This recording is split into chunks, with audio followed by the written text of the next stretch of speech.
everyone! D.L. Hughley, one of the original kings of comedy, and one of the most outspoken voices in modern entertainment, has finally sat down and told the world everything. And what he revealed has left fans speechless, shocked, and deeply emotional. For decades, D.L. Hughley has been the man who stood behind the microphone with a smirk and a sharp punchline, never afraid to speak truth to power, to call out hypocrisy in politics, race, or religion, and to bring humor into spaces most comedians would never dare go. But beneath the confidence and comedy, there has always been a man fighting unseen battles, with trauma, pain, and guilt that the world never really knew about until now. In his viral confession, DL didn't hold anything back.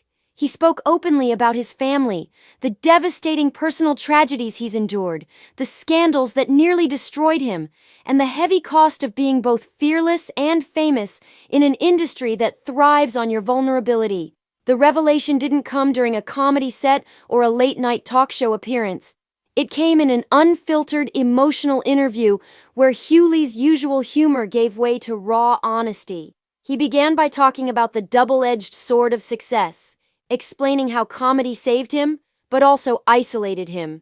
Growing up in South Central Los Angeles during one of the most volatile times in the city's history, DL saw things most people never recover from. He found refuge in laughter, but that laughter became armor, a way to hide wounds he didn't even know he had. When he got his big break in the 90s with the Hughley sitcom and his spot alongside Bernie Mac, Steve Harvey, and Cedric the Entertainer in the original Kings of Comedy, it looked like the dream had arrived. But he confessed that was when his personal life began to unravel. Fame brought attention, women, money, and pressure. And DL admitted that he made decisions in those years that haunt him to this day. One of the most painful moments he described was the tragic story of his secret child. A baby born from an affair during his marriage. A child who was killed by his mistress's boyfriend in a horrific act of violence. For years, DL carried that guilt in silence, terrified of losing his wife and his reputation. It wasn't until decades later that he told his wife the truth, and the grace she showed him that day, he said, was the moment I actually met God. His voice cracked as he described it, saying that forgiveness didn't erase the pain, but it gave him a reason to start living honestly. He also spoke about the lifelong struggle with mental health that so many people in the Black community, especially Black men, are taught to ignore. DL confessed that his humor was his therapy, that his sarcasm masked depression, and that the nights after his shows, when the applause faded and the hotel room fell silent, were some of the loneliest moments of his life.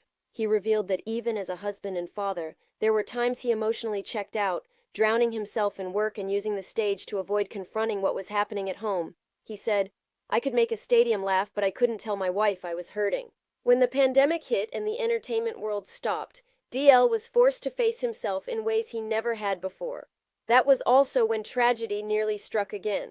Fans remember when he collapsed on stage in 2020 during a performance in Nashville. Many thought it was exhaustion, but in his confession, he revealed that the moment changed his entire perspective on life. He had been running on fumes, physically, emotionally, spiritually, and said that when he hit the floor that night, he thought it was the end. But when he woke up in the hospital, he realized something. The laughter he'd spent his life chasing wasn't healing him anymore. It was covering the pain. From that moment on, he made a promise to himself. To stop performing for acceptance and start speaking for truth. That's when fans began noticing the change. His radio show, The D.L. Hughley Show, became less about jokes and more about justice. His social media turned into a platform for political truth, social commentary, and uncomfortable conversations. But with that shift came backlash. DL revealed that the hate mail, the death threats, and the criticism from even within the Black community have been relentless. People want you to stay funny, not honest, he said. They love you when you make them laugh, but they crucify you when you make them think. He shared that some of the hardest hits came from his peers, comedians and celebrities who accused him of being too political or self-righteous. But DL said he can no longer separate who he is as a comedian. The truth costs you everything, he admitted, but silence costs you your soul. He also opened up about his ongoing feud with other celebrities, particularly Monique, whose public beef with him turned into one of the most talked about moments in recent entertainment history. DL said that the feud was more painful than people realized, because it wasn't about money or ego. It was about misunderstanding and pride.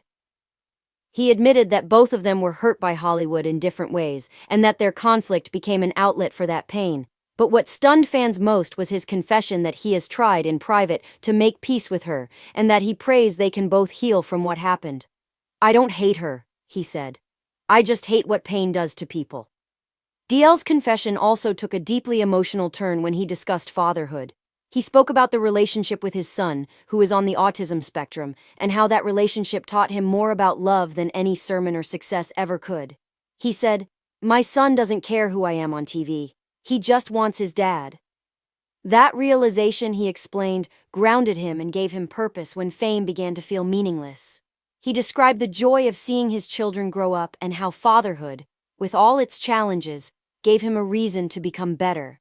But even in his vulnerability, DL didn't lose his signature edge. He talked about how Hollywood has a way of using you up and then pretending they never knew your name.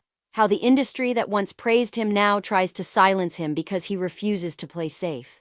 He said he's been uninvited from shows, had contracts pulled, and lost opportunities because he speaks out about race, police brutality, and corruption. But he refuses to apologize. "You can't say you love Muhammad Ali and hate what I'm doing," he said. "I'm just using my platform the way he did, to tell uncomfortable truth." Toward the end of the confession, DL reflected on mortality, the fragility of life, the uncertainty of tomorrow, and the importance of legacy. "If I die tomorrow," he said softly, "I want people to know that I loved hard, I fought hard, and I told the truth, even when it cost me." The confession, filled with moments of silence, laughter, and tears, ended with him thanking his fans, the people who've stuck with him through decades of evolution, controversy, and growth. "You've watched me grow from a fool with a mic to a man with a mission," he said. "And I'm not done yet."